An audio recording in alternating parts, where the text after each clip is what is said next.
Uvijek sa posebnim zadovoljstvom dolazim u Vasojeviće. Pleme koje je sebe ugradilo u temelje crnogorske državnosti. Rodni kraj naših velikana, Miljana Vukovog, Mihajla Lalića, Čeda Vukovića. Dragi prijatelji, nekad najmanja mjesta čuvaju najveće istine o jednoj zemlji. I zato sam danas ovdje. Da odam priznanje ovom mjestu i da odam priznanje građanima ovoga mjesta.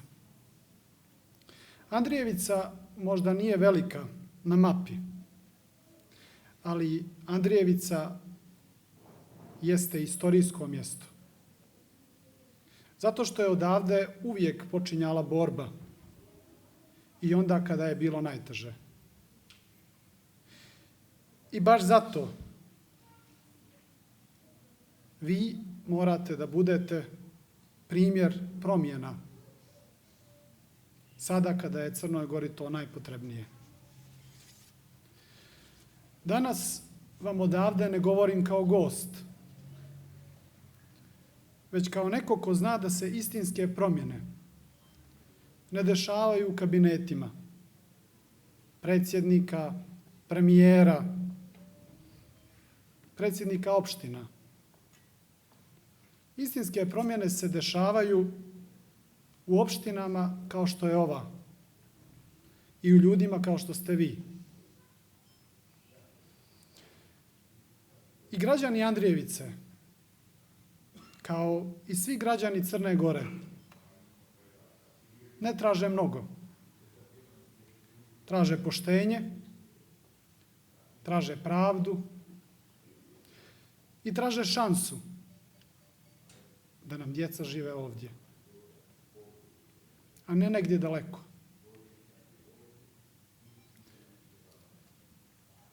Danas se sjećamo dana kada je Andrijevica i kada su Vasojevići ustali. Ustali protiv fašizma, nacizma, mračnih ideologija koje smo zajedno pobijedili. I Andrijevica je kroz istoriju uvijek birala ispravno. Bila je glas slobode, a ne tišine. Bila je glas borbe, a nikada glas ravnodušnosti. I zato kada slavimo Dan opštine, slavimo i ljude koji su znali da se izbore i koji se svakodnevno bore za jedno jednostavno pravo, da ostanu ovdje i da žive dobro. I ljudi ovdje ne traže čuda, traže ono što im pripada. Da se otvori neka nova radionica, da se izgradi neki novi proizvodni pogon, da dođe doktor, specijalista, da škola bude topla i da bude puna đaka. Vi znate da Andrijevica ima sve, i prirodu, i duh, i ljudsku snagu.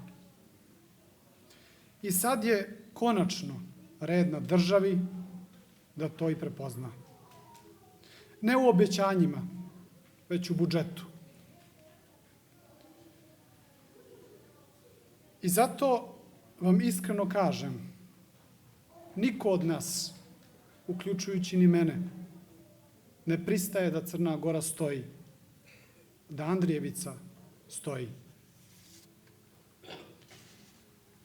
19 opština u Crnoj Gori je ispod državnog prosjeka razvijenosti. Ako to nije znak za uzbunu, šta onda jeste?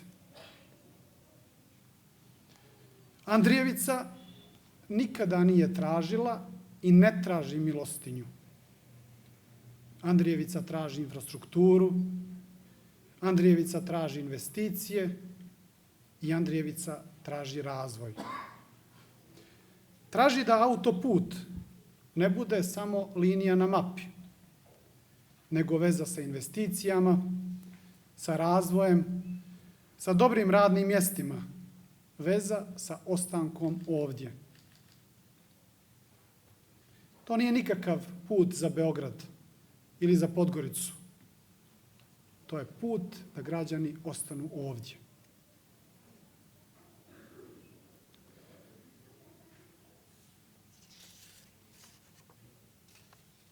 Znam kako izgleda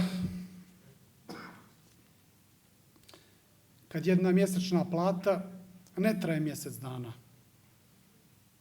Kad mladi čovjek ne može da se osamostali. Kad šansa nikako da dođe na sjever. Ali zajedno možemo da stvorimo mogućnosti za uspjeh i zajedno moramo da stvorimo mogućnosti za uspjeh.